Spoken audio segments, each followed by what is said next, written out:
این ویدیو مثل فانوسی در دل تاریکی شبه که راه زندگیتون رو روشن میکنه.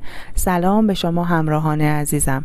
در این ویدیو قصد دارم 3 راهکار از حضرت موسی بهتون بگم تا برکت زندگیتون بی پایان بشه و در ادامه ذکر قرآنی حضرت موسی رو براتون خواهم گفت تا انشاءالله درهای رحمت الهی به روتون باز بشه. پس لطفاً ازم حمایت کنین تا فانوس‌های بیشتری روشن کنیم. و حالا بریم ببینیم این 3 راهکار چیه. ماجرا از این قرار بود که حضرت موسی از فقر قلب‌های مردم دلش بسیار گرفته بود. مردمی که لب به نان داشتند ولی دل به شکر نه. مردمی که از تنگی خانه‌ها، سختی بی‌برکتی سفره‌ها و سردی روابط شکایت داشتند.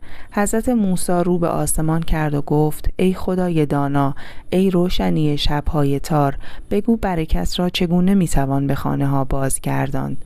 ناگهان سکوت شب شکست و نوری از آسمان آمد و زمزمه‌ای در دل موسی طنین انداخت و گفت: ای موسی، 3 چیز درهای رحمت الهی را می‌گشاید، بنگر و بشنو.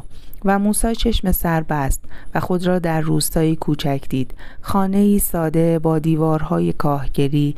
مردی به نام عمران هر صبح بیدار میشد و دستانش را به آسمان میبرد و میگفت: الهی، تو را یاد میکنم پیش از آن که نانی به دهان ببرم، زیرا تو روزیده بی منت منی.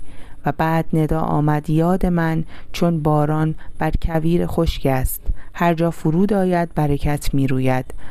در این هنگام موسی خود را در شهری یافت، کنار خانه‌ای که درش هیچگاه بسته نمی‌شد. صاحبش مردی به نام آصف بود. او سخاوتمند بود و هر که به خانه‌اش پا می‌گذاشت گرسنه باز نمی‌گشت. او نه غنی بود نه فقیر، ولی دلی بزرگ داشت و مهمان را رحمت خداوند می‌دید. ندا آمد: میهمان فرستاده من است. خانه‌ای که میهمان را پناه دهد، من آن اهل خانه را پناه می‌دهم. لحظه ای بعد خود را در خانه‌ای کوچک دید. در دل دشتی سرسبز زن و مردی به نام ریحانه و داوود با هم زندگی می‌کردند. ساده اما عاشقانه. هر صبح ریحانه با لبخند همسرش را بدرقه می‌کرد و داوود با دعای خیر همسرش از خانه بیرون می‌رفت و شب با گلی به خانه باز می‌گشت. ندا آمد: هر جا مهر باشد فرشتگان برای ساکنان آن خانه دعا می‌کنند. برکت فرزند مهربانی است. موسی چشمانش را گشود و گفت: ای مردم، اگر خانه‌ای تاریک است در آن چراغی روشن کنید، چراغی به نام ذکر و نام و یاد خدا، چراغی به نام سخاوت و چراغی به نام مهر. پس شما دوست عزیز هم میتونین از این 3 راهکار ساده اما اثرگذار استفاده کنی تا برکت در زندگی جاری بشه.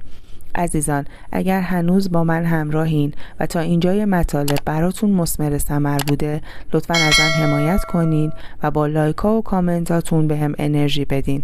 و حالا ذکر قرآنی. حضرت موسی وقتی از مصر شهر فرعون خارج شد، نه زن و همسری داشت، نه جا و مکانی، نه شغل و درآمدی. اون فقط با خوندن این آیه 24 سوره قصص به فراوانی و برکت در همه جنبه‌های زندگیش رسید. رب انی لما انزلت الی من خیر فقیر. پروردگارا، مرا به هر چیزی که خیری است برسان. من به آنچه از خیر و خوبی به سوی من نازل می‌کنی نیازمندم. طبق این آیه باید از خدا درخواست کنیم، زیرا قدرت و کرمش نامحدوده و نباید از خدا کم بخوایم. باید بهترین و خیرترین ها رو بخوایم. پس اگر به قله تنگنا و نداری و سختی و مشکل و ناتوانی رسیدی، مداومت داشته باش در خوندن این آیه معجزه‌گر. حضرت مولانا میگه خداوند به حضرت موسی فرمود: ما را با دهانی بخوان و دعا کن که نکردی زان گناه. گفت موسی: من ندارم آن دهان. گفت: ما را از دهان غیر خوان. یعنی چی؟ یعنی کاری کن که همه دعات کنن و وجود طوری باشه که هر کس دیدت برات دعای خیر کنه. انشاءالله که همگیمون بتونیم اینطور زندگی کنیم که همه دعاگومون باشن. یه بار دیگه خلاصه میگم براتون. یاد و نام خدا رو فراموش نکنین، سخاوتمند باشین و مهربونی در قلب و دلتون داشته باشین در مقابل همسر، پدر و مادر، فرزند، دوست و آشنا و هر انسانی محبتتون رو ابراز کنین و آیه 24 سوره قصص رو هم فراموش نکنین و مداومت داشته باشین در خوندنش. مرسی که تا انتها با من همراه بودین. قدردان مهرتون هستم و همگی رو به خدای جان می سپارم.